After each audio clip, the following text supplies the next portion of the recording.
En esta clase vamos a ver un teorema que nos va a garantizar la existencia de dos soluciones linealmente independientes en forma de serie de Frobenius en torno a puntos singulares regulares, bajo una condición muy importante que debe cumplirse para la ecuación indicial y que nos habla sobre las raíces o la naturaleza de las raíces de esta ecuación indicial.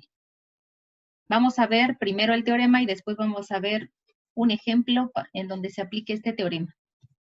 Vamos a tomar un punto singular regular de la ecuación diferencial que estamos revisando y vamos a suponer que ese punto es un punto x sub 0. Si x0 es un punto singular regular y además sabemos que la ecuación indicial de esta ecuación diferencial, cuando la buscamos o cuando buscamos su solución en forma de series, nos da dos raíces, digamos R1 y R2, que son distintas, es decir, que R1 menos R2 no es 0, pero también que esa diferencia no es un entero. Si eso ocurre, entonces existen dos soluciones linealmente independientes de esta ecuación diferencial que tienen la forma de serie de Frobenius. Esa forma es esta serie para n desde 0 a infinito de a sub n por x menos x0 a la n más r. En este caso, una va a ser cuando tenemos una raíz de la ecuación indicial y la otra, que va a ser y sub 2, va a ser otra serie de Frobenius, donde aquí esta R2 es la otra raíz de la ecuación indicial. Entonces, estas dos series van a ser linealmente independientes. ¿Bien? Y con ellas vamos a poder escribir a la solución general de esta ecuación diferencial que es de segundo orden. ¿Bien? Además, esta serie, que va a ser la solución completa, va a ser una serie convergente, ¿ya? Que va a converger en algún intervalo y que contenga al punto x0. Bueno, entonces esto es lo que dice el teorema. Fíjense que nosotros podemos entonces ver si podemos aplicarlo a esta ecuación diferencial. Entonces, dada una ecuación diferencial como esta, nosotros tenemos la elección de poder decir que busquemos a las dos soluciones de esta ecuación diferencial en forma de series de potencias centradas en puntos ordinarios. O podemos decidir buscarle sus puntos singulares y aplicar la teoría de Frobenius para encontrar sus soluciones en series de Frobenius en torno a esos puntos singulares. Entonces, con la finalidad de aplicar el teorema anterior, vamos a ver esta ecuación diferencial y vamos a buscar sus puntos singulares regulares. ¿Bien? Entonces, si reescribimos a esta ecuación diferencial de esta forma, siempre que el denominador no sea 0, estas son equivalentes para cuando el denominador no es 0. Entonces nos fijamos en estas funciones que multiplican tanto a la derivada como a la función incógnita. Y observamos que aquí, por ejemplo, acá nos quedará 3 medios por 1 sobre x, que es una función que no está definida en x igual a 0, y por lo tanto, mucho menos va a ser analítica en x igual a 0. En este caso tendríamos que este cociente sería menos un medio menos un medio por 1 sobre x cuadrada, que tampoco sería analítica en x igual a 0 porque ni siquiera estaría definida en ese punto. Entonces, x igual a 0 es un punto singular, mientras que cualquier otro punto o número real, ya sea positivo, negativo, racional, irracional, sería un punto ordinario. ¿Está bien? Ahora, para ver qué tipo de punto singular es el 0, necesitamos ver a las funciones que aparecen aquí multiplicadas por un factor. Acuérdense que la definición de punto singular regular es que tomemos a esta función y la multipliquemos por x menos x0, y a esta otra la multipliquemos por x menos x0 al cuadrado, ¿verdad?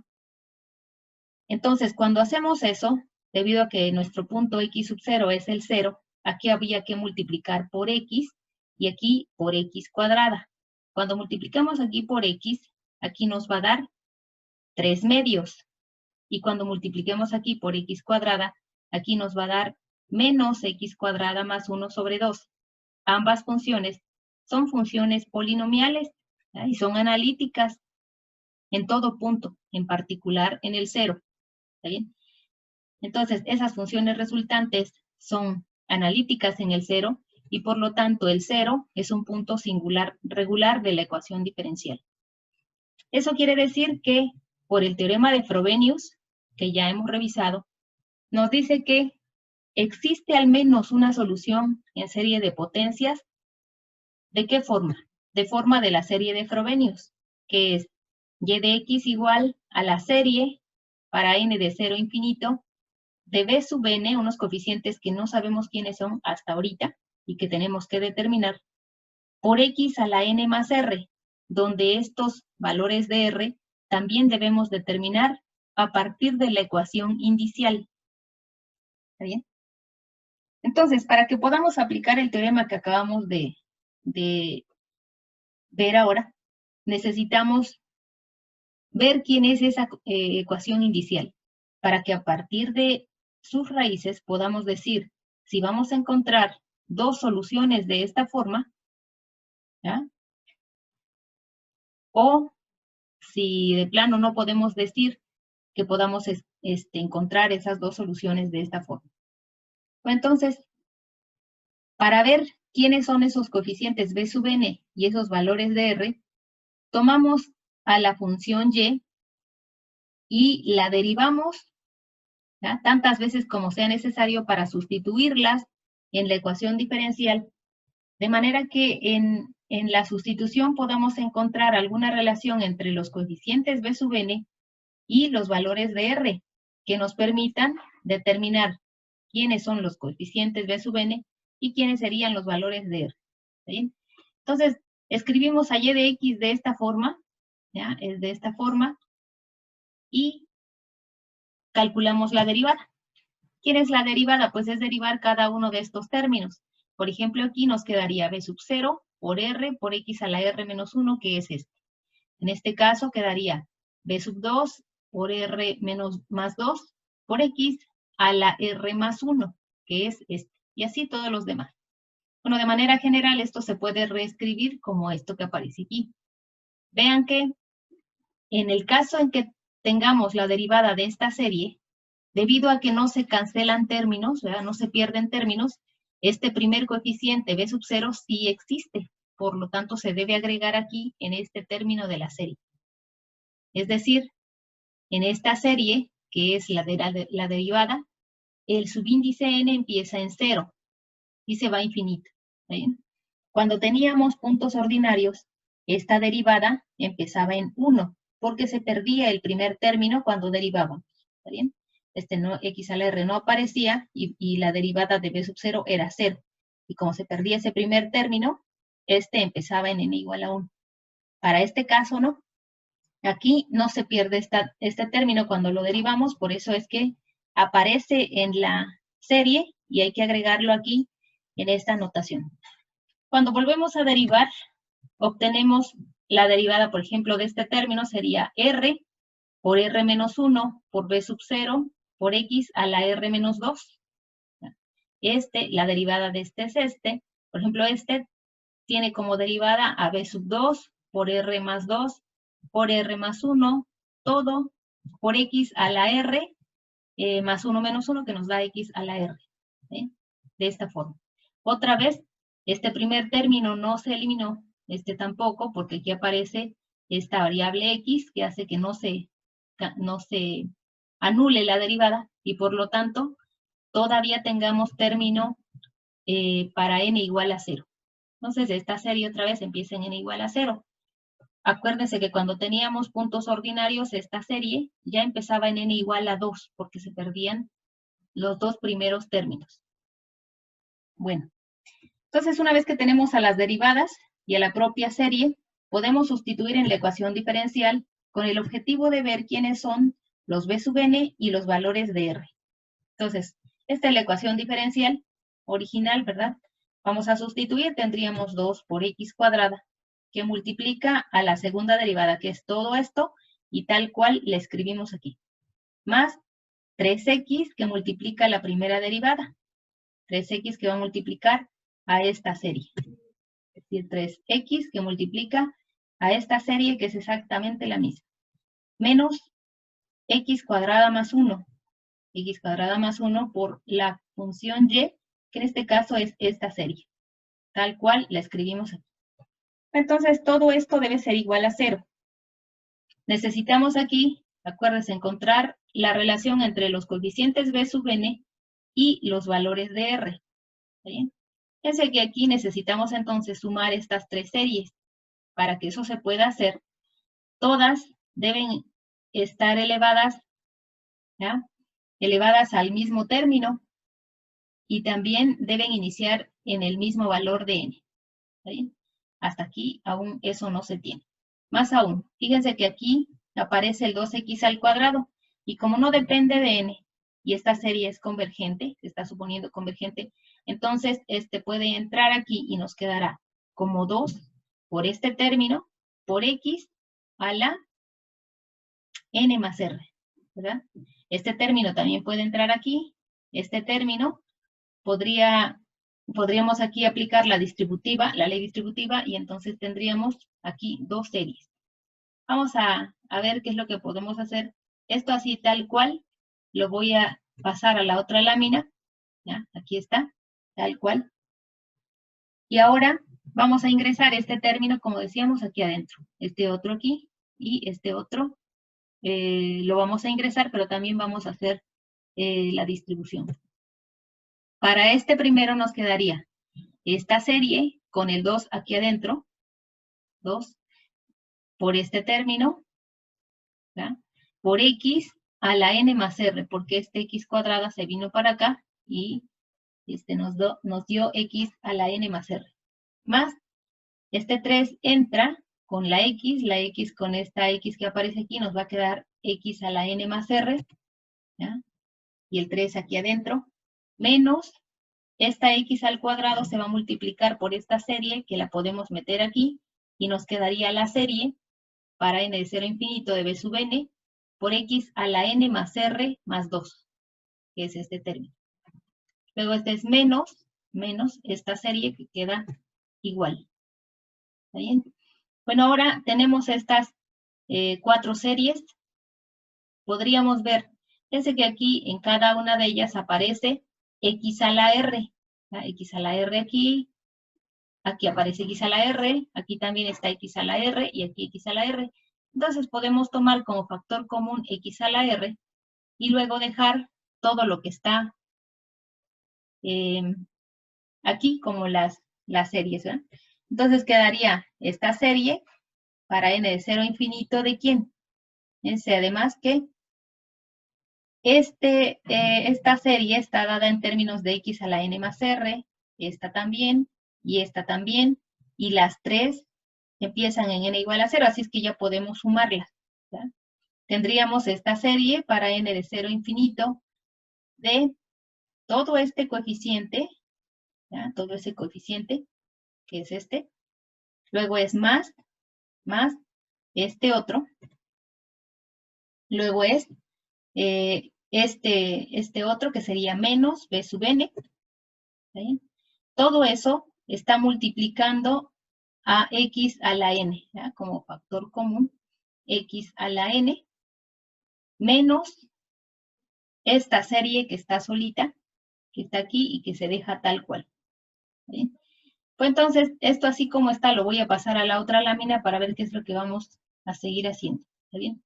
Esto es exactamente lo que estaba allá atrás. Ahora, ¿será que ya podamos sumar? Fíjense que estas, aunque empiezan en n igual a 0, no están elevadas a la misma potencia. Entonces, debemos hacer un cambio de variable. Vamos a hacer k, por ejemplo, k igual a n más 2. ¿Ya? Si k es n más 2, entonces n es igual a k menos 2. ¿Por qué se hace este cambio de variable? porque queremos escribir todo en términos de x a la alguna potencia. ¿No? Por eso aquí le cambiamos este exponente por k. Pero entonces, tendríamos que, si k es n más 2, entonces n es igual a k menos 2.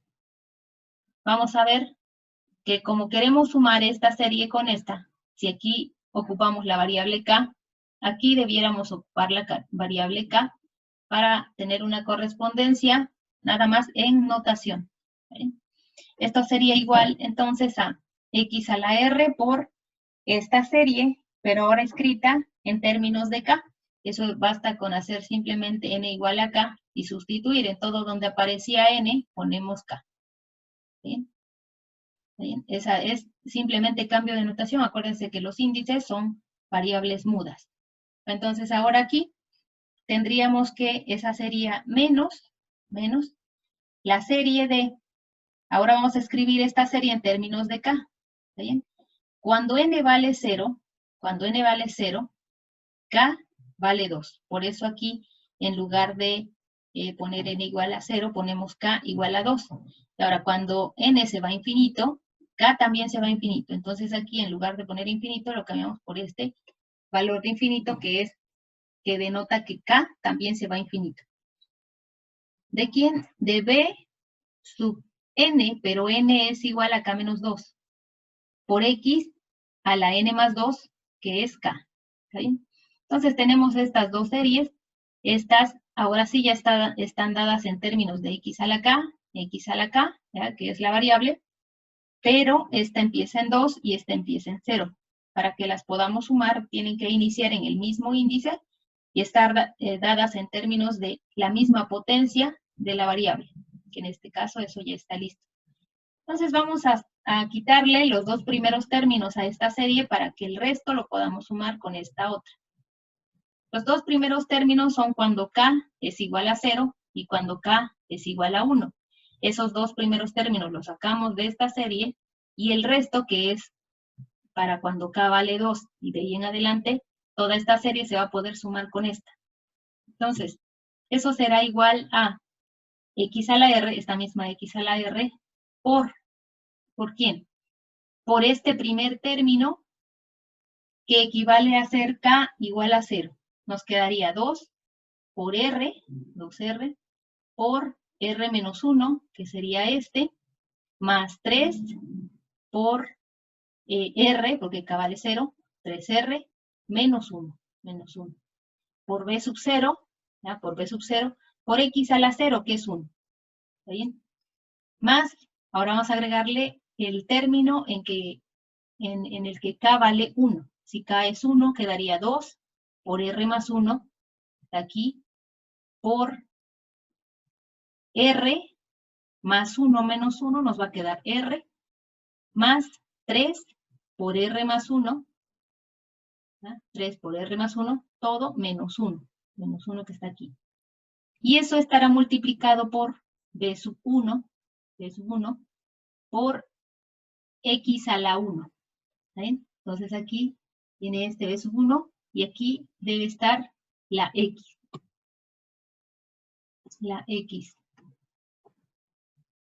A la 1, que es x. ¿Está bien? Y luego eso le vamos a sumar los restos de esta serie, el resto de esta serie que se va a poder sumar con esta otra. Y ya podemos hacer la suma. Quedaría x a la r por la suma para cuando k empieza en 2 y se va a infinito de esto, es exactamente el mismo término de aquí, menos esta otra serie. Entonces, vamos a ver cuánto da esta serie.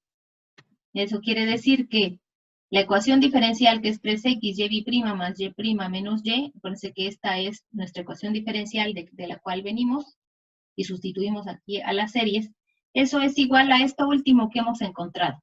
Eso último que encontramos es tal cual esto que está aquí. Nada más lo copié de allá atrás y lo pasé para acá para ver qué es lo que vamos a hacer. Entonces, sería esta serie en que, fíjense que aquí podemos considerar que ya podemos sumar estas dos series. ¿Está bien? Entonces vamos a ver qué es lo que nos da. Algo más. En este primer término nosotros podemos hacer las cuentas y vamos a ver que este es un polinomio cuadrático en R. Es decir, se puede reescribir de esta forma. Quedaría x a la R por este polinomio cuadrático en R que multiplica b sub 0, que es este, ¿sí? Más este otro polinomio, que también es un polinomio cuadrático en R, ¿está bien? Y que multiplica a b sub 1 por x, ¿ya? B sub 1 por x. Aquí me falta la x. Entonces, eso le vamos a sumar x a la R por estas dos series que se están restando. Entonces, esta primera es este mismo renglón, nada más que reescritos estos polinomios cuadráticos en R. ¿Bien? Aquí la variable x ya está escrita aquí. Entonces, eso le sumamos lo que nos resulta de hacer esta suma de estas dos series, que se pueden sumar, decíamos, porque inician el mismo índice, que en este caso es 2, y están elevadas a la misma potencia. Entonces, esa suma es esta serie, ¿verdad? Tiene este término, ¿verdad? Primero, luego le quitamos este otro término, y ambas tienen como factor común a x a la k. Por eso se le pone aquí x a la k como factor común de todo esto. Y todo esto, esta primera más esta segunda, tiene que ser igual a 0, porque nuestra ecuación diferencial es una ecuación homogénea, ¿sí? Igual a 0. Eso quiere decir entonces que, ¿a qué nos lleva? A que, por el principio de identidad, obliga a que estos coeficientes que aparecen aquí, que en este caso, este es como si tuviéramos x a la 0, ¿no? Este coeficiente tiene que ser 0, y que este otro coeficiente que está multiplicando a la x también tiene que ser 0.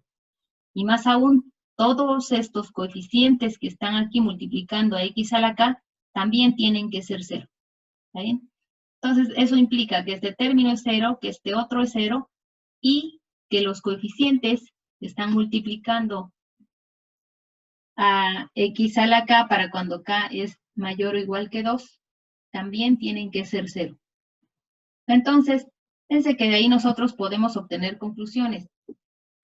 ¿Cuáles son esas conclusiones? Si tomamos en cuenta que b sub 0 no es 0, ¿sí? Eso obliga a que este polinomio tiene que ser 0. De aquí obtenemos que esta sería la ecuación indicial. La ecuación indicial se obtiene a partir del coeficiente b sub 0. ¿Sí? Ahora, estas raíces de este polinomio van a ser distintas a estas raíces de este polinomio. Es decir, cuando evaluemos esas raíces en este polinomio, esto nos va a dar distinto de 0. Pero si este es distinto de 0, obliga a que b sub 1 tiene que ser 0. ¿Está bien? Bueno, entonces, si b sub 1 es 0, eso nos va a dar información sobre los demás coeficientes que vayan apareciendo aquí. Decíamos, esta primera es la ecuación indicial que nos va a dar los valores para R. ¿Sí? Y esta es la relación de recurrencia que nos va a decir quiénes van a ser los coeficientes. Esta otra, en este caso, es una condición solamente para un coeficiente que en este caso es b sub 1. ¿Sí? Bueno, entonces, fíjense algo más. Aquí ya podemos nosotros ver cómo se aplica este teorema que acabamos de ver al inicio de esta clase, que nos dice ese teorema. Dice que hay que fijarnos en la ecuación indicial, que en este caso es esta ecuación o este polinomio igualado a 0. ¿Sí? La ecuación indicial se obtiene para cuando k vale 0, o sea, es esta ecuación, no es esta. Y para ella obtenemos los valores que puede tomar R. Pueden aquí aplicar la fórmula cuadrática o cualquier otro método para poder encontrar quiénes son las raíces de este polinomio o de esta ecuación indicial, se encuentra que tiene dos raíces. Una es 1/2 y otra es -1. ¿Ven? Fíjense que aquí nos estamos dando cuenta quiénes son estas raíces. El teorema nos dice que si nosotros encontramos dos raíces distintas, pero que además cuando tomemos la diferencia entre ellas, el resultado no sea un número entero, si eso ocurre como es este caso, entonces automáticamente vamos a encontrar dos soluciones linealmente independientes en forma de serie de Frobenius. ¿Sí? Entonces, con esta garantía, ya nosotros estamos esperando automáticamente que cuando sustituyamos estos valores de R en esta ecuación, primero uno y luego el otro, y obtengamos los coeficientes, vamos a obtener automáticamente dos soluciones linealmente independientes en forma de serie de Frobenius, que es lo que estábamos buscando. ¿Está bien? Cuando no ocurre eso, o sea, cuando esta diferencia entre las raíces de la ecuación inicial llega a ser algún entero, entonces este teorema no lo podemos ocupar. ¿Bien? Vamos a ocupar otro resultado que vamos a ver más adelante. O cuando estas raíces son iguales, aunque sean, por ejemplo, racionales, pero que sean iguales, entonces este teorema tampoco se puede ocupar. ¿Está bien? Bueno, entonces vamos a ver cómo encontramos esas dos soluciones linealmente independientes que ya sabemos que existen y que ya sabemos que vamos a encontrar. Entonces, al sustituir cada una de estas raíces de la ecuación inicial en la ecuación 6, que es la relación de recurrencia, vamos a ir obteniendo los valores para los coeficientes b sub n. ¿Está bien? Vamos a sustituir, por ejemplo, cuando tenemos el caso k igual a 1. Fíjense que aquí, en esta ecuación inicial, nos dio que R1 es igual a 1/2 y que R2 es igual a -1. ¿Ven? Entonces, esas raíces de esta ecuación inicial no son las raíces de esta otra ecuación. ¿Está bien? De manera que cuando la sustituyamos aquí, este no va a ser 0. Eso obliga que b sub 1 tiene que ser 0. ¿Está bien? De ahí sale que el coeficiente b sub 1 debe ser 0. Bueno, entonces, con esa información, vamos a ver. ¿Quién sería la relación de recurrencia para cuando R1 es igual a 1/2? Si R1 es igual a 1/2, venimos aquí y sustituimos. En donde aparezca R, colocamos 1/2, hacemos las cuentas y nos va a dar una relación de recurrencia que en este caso es esta que aparece aquí. Todo eso es a partir de K igual a 2 en adelante. ¿Sí? Igual a 2 en adelante. Entonces, esta es la fórmula de recurrencia para este caso. ¿Qué es lo que hacemos después? Pues tenemos que ir encontrando los valores de b sub n, como ya lo hicimos para cuando teníamos series de potencias en torno a puntos ordinarios. ¿Ya? Le damos valores a K y eso nos va a ir dando valores para los b sub n. Entonces, empezamos para el más pequeño valor de K, que en este caso es 2. Si K es 2, tendríamos que b sub 2 sería igual a b sub 0 sobre 2 por 4, 8. ¿Ya? 8 más 5, perdón, más 6, 14. ¿Ya? Entonces tendríamos aquí que b sub 2 sería igual a b sub 0 entre 14. Ahora, si K, por ejemplo, vale 3, si K es 3, entonces aquí tendríamos b sub 3 igual a b sub 1 entre algún valor, pero b sub 1 vale 0. Eso quiere decir que b sub 3 es 0. ¿Sí? Si K vale 5, entonces tendríamos b sub 5 igual a b sub 3 sobre algún valor, pero b sub 3 es 0, de manera que b sub 5 es 0. Y así, fíjense que para todos los valores en que K es impar, este b sub K correspondiente va a ser 0. Pero cuando tenemos que K es par, vamos a ir dándole valores y nos va a ir dando cocientes en términos de b sub 0. Entonces, de lo que vamos a ver ahora, le vamos a dar valores acá y pueden encontrar que b sub 2 está dado por este cociente, b sub 4 es igual a este cociente, b sub 6 es igual a este cociente y así podemos ir calculando más términos. ¿Está bien? Bueno, ¿qué es lo que sigue? Pues basta con que sustituyamos estos coeficientes que hemos encontrado en la forma de nuestra solución. ¿Ya? Ya vimos que en el caso en que sea n impar o k impar, los coeficientes van a ser 0. Por lo tanto, y sub 1, que va a ser una primera serie o una primera solución en serie de Frobenius, va a tener esta forma.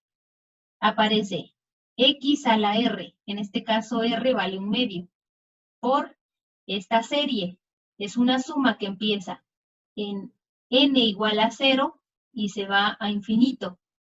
Cuando n vale 0, tendríamos que, aquí aparecería el b sub 0. B sub 0, que ya aquí lo sacamos, pero este debiera estar aquí. B sub 0, ¿ya? Por x a la 0. ¿Está bien? Luego aquí seguimos con b sub 0, perdón, b sub 1 por x a la 1. Pero b sub 1 vale 0, entonces ese ya no aparece. Luego ponemos a b sub 2 por x cuadrada, pero b sub 2 es igual a b sub 0 sobre 14. ¿Está bien? Sacamos b sub 0 con factor común, como ya lo hicimos aquí, y queda acá. Y queda aquí x cuadrada sobre 14.